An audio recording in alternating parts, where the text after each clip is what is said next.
नमस्कार दोस्तों, कैसे हो आप सब। स्वागत है आप सभी का यूट्यूब चैनल पे। दोस्तों आज की क्लास में हम सीखने वाले हैं क्लास 12 मैथ। ये मैथ के अंदर जो पढ़ना है हम लोग को चैप्टर नंबर 5 ये कैलकुलस, ठीक है। और कैलकुलस के अंदर भी पढ़ना है सबसे पहले लिमिट, और लिमिट के अंदर भी हम लोग को पढ़ना है मॉडुलस फंक्शन। अगर इसका पिछले हमने वीडियो बता चुके हैं जिसमें आप लोग के बताए हैं कि ये 5 में लिमिट क्या होता है, लिमिट आखिर कितने प्रकार के होते हैं, लिमिट कैसे होते हैं, ठीक है ना। और इसके थ्योरी क्लास और कॉन्सेप्ट दोनों हमने पूरा बेसिक लेवल से बताया है, तो आप लोग जाके मेरे चैनल पर देख सकते हो अगर आप नए हो तो, ठीक है ना। बहुत फ़ायदा करेगा उसमें आप लोग को यहाँ पे समझने में। अगर आप अभी से क्लास को ज्वाइन किए हैं और सीखना चाहते कि होता क्या, तो कोई बात नहीं, चलिए हम लोग यहीं से आप लोग को समझा देंगे बिल्कुल आसान तरीके से। उससे पहले आप इसका कॉन्सेप्ट देखिए, ठीक है ना। तो मॉडुलस फंक्शन का रोल क्या है इस चैप्टर में, ठीक है ना, इस क्वेश्चन में, और इसको करते कैसे से समझते हैं, ठीक है। तो चलिए हम लोग शुरू करते हैं और देखते हैं। अगर आप नए हो तो चैनल को सब्सक्राइब कर लीजिए, ठीक है, और बेल आइकन दबाना मत भूलिएगा।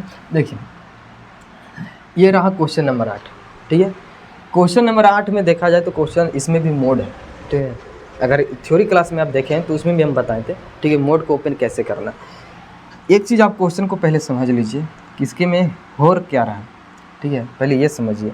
देखिए ये कहता है कि एफ ऑफ एक्स का मान जो है वो मोड एक्स बटा में एक्स है, यदि एक्स के मान 0 के बराबर नहीं, ठीक है। यहाँ पे 0 लेना है यदि एक्स बराबर 0 है। एक चीज़ समझिए कि हमेशा इसमें दो फंक्शन दिया तो मोड फंक्शन हमेशा संतत ही होता है, इसमें कोई जांच करने की आवश्यकता है, लेकिन फिर भी इसमें जांच करना है, ठीक है, चूँकि सब्जेक्टिव क्वेश्चन आ जाए तो कैसे बनाना है, ठीक है। इस मोड को खोलने से पहले आप इसको देखिए, ठीक है। इसमें कहता है कि एक्स की वैल्यू 0 नहीं लेना, ठीक है।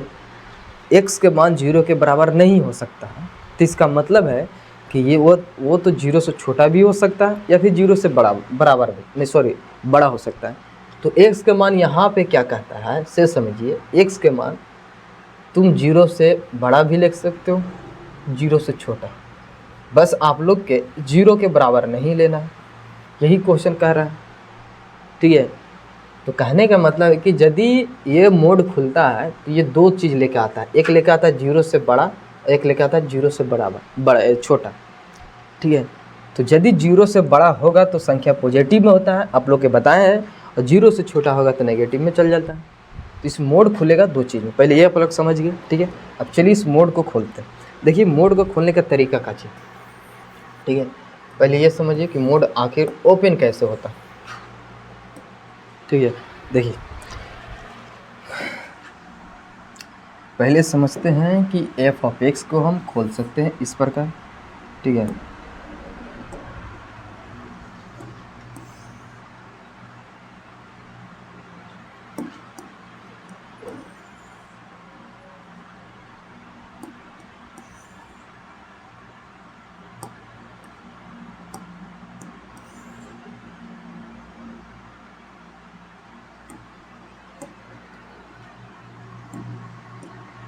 देखिए ये मोड का खोलने का तरीका का चीज़, यहाँ पे ये जो एफ ऑफ एक्स दिया है, ठीक है, पहले आप इसको माइनस में खोलिएगा, ठीक है। तो लीजिए ये खुलेगा माइनस में, और ये बटा में एक्स है तो एक्स चलेगा करेगा, ठीक है। ये एक्स बटा में है तो एक्स चलेगा। ये माइनस में कब होगा, जब एक्स की वैल्यू वो 0 से छोटा होगा। बस इतना समझिए कि 0 से छोटा संख्या जाता है तो नेगेटिव में चल जाता है, ठीक है। अच्छा ये पॉजिटिव में एक्स बटा में एक्स, ठीक है, और एक्स के मान वो लगभग 0 से बड़ा होगा या फिर बराबर भी बोल सकते हैं, कोई दिक्कत नहीं, बराबर का साइन, ठीक है। अच्छा बराबर का साइन नहीं लेना है यहाँ पे, क्योंकि यहाँ पे बोला कि एक्स का मान 0 के बराबर है, ये नहीं है इसमें। अच्छा उसके बाद ये बोला कि 0 है तो x इक्वल टू 0, देखिए ये लिखे हम इसके बदले, ठीक है। अब ये फंक्शन हमको इस तरीक़ा से दिख गया, ठीक है ना। किस तरीक़ा से, आप इसको हल कीजिए, ठीक है, आप लिख कर चीर सकते हैं से समझ।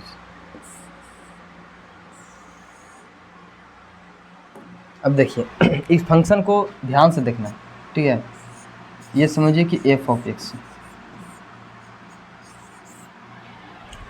एक्स का मान आप इसको काटिएगा तो -1 बचेगा। कितना बचेगा, -1। तो माइनस कब आता है, जब एक्स का मान, ठीक है, 0 से छोटा है। इसको काटिएगा तो +1, तो +1 कब मिलेगा, जब एक्स का मान 0 से बड़ा हो, या ठीक है, और 0 कब मिलेगा, तो एक्स के मान 0 के बराबर है। ये अगर इसको आप जांच करना चाहते हैं तो ये आप लोग को पता ही चल जाएगा कि आज संतत फलन है, कैसा है, असंतत फलन है। ठीक है, अब देख सकते हो कि x बराबर 0 पर आप लेते हैं LHL तो -1 आता है, RHL लेते हैं तो 1 आता है, f ऑफ x 0 आता है। तो ये तो कहने का मतलब कि LHL बराबर नहीं RHL, तो ये सही हमको पता चल रहा है कि असंतत फलन है। फिर भी नहीं पता चल रहा है तो निकाल के बताते हैं। ठीक है, देखिए LHL निकालिए, सबसे पहले लिखिएगा LHL। ठीक है, उसके लिए लिखिए लिमिट, ठीक है, x टेंडिंग कितना हो गया, कितना पर हम जांच कर रहे हैं 0 पर, तो लिखिएगा 0 माइनस के f ऑफ x। ठीक है, समझिए LHL बोला तो इसका मतलब 0 से छोटा होगा तो -1 फंक्शन चलेगा, कितना चलेगा -1। तो ये आप लिख सकते हो लिमिट, ठीक है, x वैल्यू के 0 हो गया और ये चलेगा -1।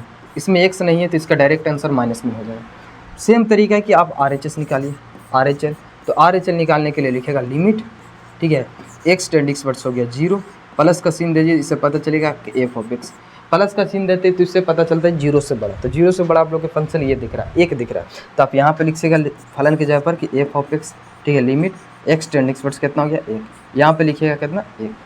ठीक है, आप 1 लिखिए, इसमें नहीं x है तो इसका डायरेक्ट आंसर 1 हो गया। कहने का मतलब कि नहीं LHL RHL के बराबर है, ठीक है, और नहीं RHL LHL के बराबर है, तो LHL बराबर RHL बराबर नहीं है LHL के। ठीक है, इसीलिए फलन का हो जाएगा असंतत हो जाएगा, सिंपल सी बात है। ठीक है, और जब असंतत हो गया तो ये बिंदु पर जांच करने की आवश्यकता नहीं। ठीक है, अच्छा इसको काहे ना जांच कीजिए, हमको यहीं पता चल गया कि यह असंतत है, तो आगे कहाँ जांच करें। ठीक है, ये तक क्वेश्चन नंबर 8। तो चलिए आगे हम लोग शुरू करते हैं। हाँ, ये क्वेश्चन कैसा लगा आप लोग कमेंट में ज़रूर बताइएगा, ये सोल्व कैसा किया। तो चलिए हम लोग शुरू करते हैं क्वेश्चन नंबर आगे।